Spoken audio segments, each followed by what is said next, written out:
I've got two beautiful cards to share with you today, and there's no black ink. In fact, there's no stamping, and it's all done with 2 die cuts.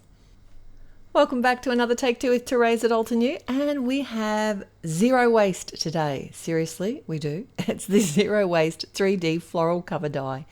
And I'm going to be doing 2 die cuts only to make 2 beautiful cards. So this beautiful cover die cuts multiple flowers and leaves all in one pass. You can use it as a cover die, you can use the pieces to layer up and create beautiful flowers in whatever way that you want. Their options are amazing. I decided just to use some white cardstock today and do some really clean and simple and a more dainty kind of style for these cards. So I literally cut it once in some 80-pound Neenah, and I've got the mini blending tool and some really pale pink ink and adding some colour to the centre of the flowers. One thing to note is that the colour may dry just a little bit lighter, so I do actually do this when I'm doing layers, is I zip between colours, just giving it that little bit of time to dry just to see what the final colour will be like. And then I came in with that gorgeous silver sage colour. I'm really loving this frosted foliage set, the new round inks. The colours are probably one of my favourite at the moment.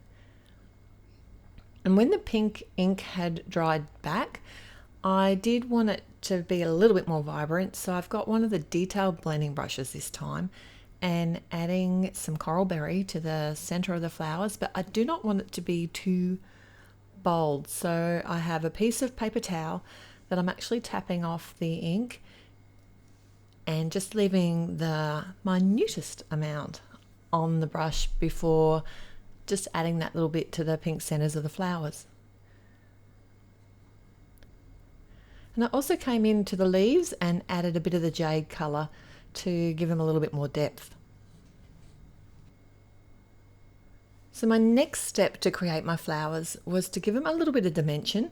So what I'm using here is actually one of the detailed blending brushes. It's the smallest one and it's a round barrel shape. So I'm actually teasing the paper, the cardstock, with that round barrel. I'm just sort of rolling the edges of the petals to give them some dimension.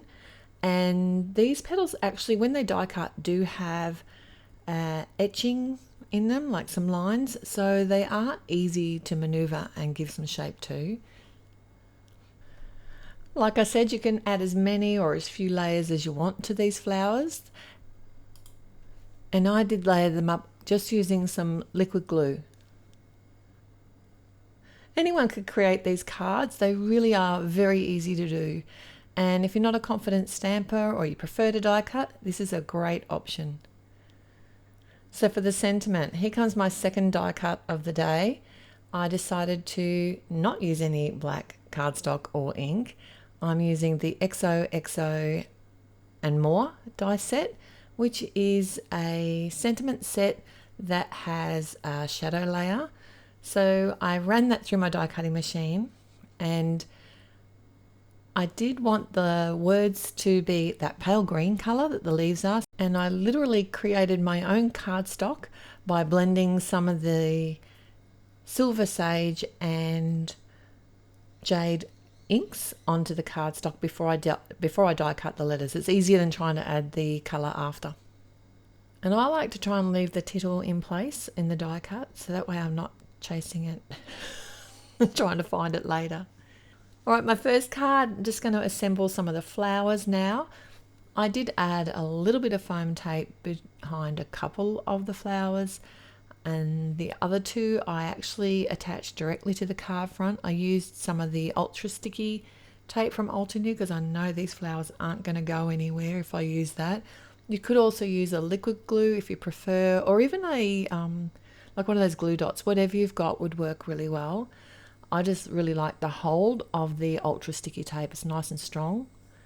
And for the leaves, I just used my glue tape.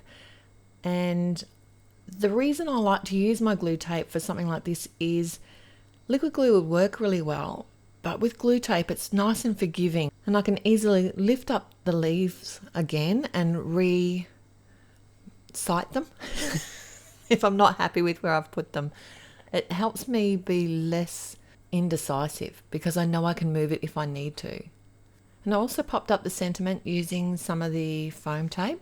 I did think about coming in and adding some sequins, but I was really feeling in a clean and simple mood today. This card has a little bit more to it because I thought I'd use the leftover cover die to cover the front of my card. One tip I've got here, if you want to cut little tiny pieces of foam tape, I've just taken some off the roll and added it to some release paper. That way I can come in with my scissors and cut tiny little pieces and my scissors don't get all sticky. It works really well. So I just did a very similar clean and simple layout here. I used 3 of the flowers that I'd created, added some of the leaves again, and then popped up the sentiment friend. I had such fun. 2 die cuts, seriously, no stamping today, and 2 really beautiful cards. I'd like to know which card is your favourite today. I think for me it's the smile one, probably the one that's a bit more clean and simple. I do like both though. And if you did like today's video, it'd be nice if you could click on the thumbs up button and subscribe and click on the bell icon so that you don't miss my next video coming up very soon. I've also linked a couple of my favourite floral videos here for you to watch, and I look forward to seeing you there. Till next time, happy paper crafting. Bye.